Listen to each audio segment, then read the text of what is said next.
NASA's James Webb Space Telescope, JWST, detected a 13.2-billion-year-old supermassive black hole that could change our understanding of the early universe. Scientists are also baffled about how the black hole formed so soon after the Big Bang 13.8 billion years ago, as most voids appeared 1 billion years ago. The massive abyss, the oldest ever detected, is at the center of the CEERS 1019 galaxy, dating to 570 million years of the event that birthed the universe. A team led by the University of Texas at Austin determined the giant abyss is about 9 million times the mass of our Sun and still growing.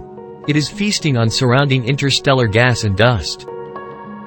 The previous holder for the oldest supermassive black hole was discovered in 2021 and formed 13 billion years ago. JWST has been outliving its reputation since it launched in 2021 on a quest to understand the universe and our origins by examining every phase of cosmic history. The NASA telescope has uncovered the oldest galaxy in the universe and ancient planets that should not exist due to their ages. And now, JWST can add the oldest black hole to its list of discoveries.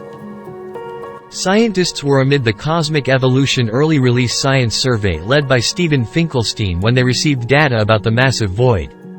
The black hole within CEERS 1019 is more similar to the black hole at the center of our Milky Way galaxy, which is 4.6 million times the mass of the Sun.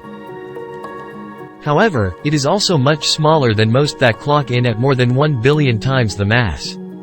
Black holes form when the center of a very massive star collapses in upon itself, leaving behind a vacuum where no light enters or escapes. The project also uncovered 2 more black holes in the CEERS 746 and CEERS 2782 galaxies, which are slightly larger, weighing in at 10 million times the mass of the Sun.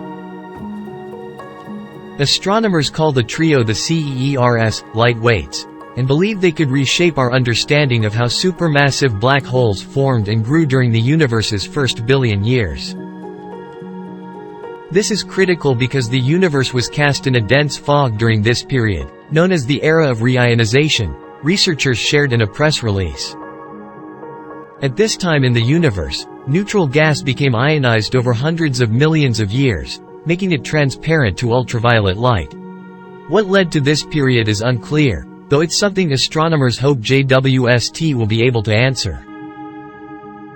Dale Kachevsky of Colby College in Waterville, Maine, said, "Researchers have long known that there must be lower mass black holes in the early universe.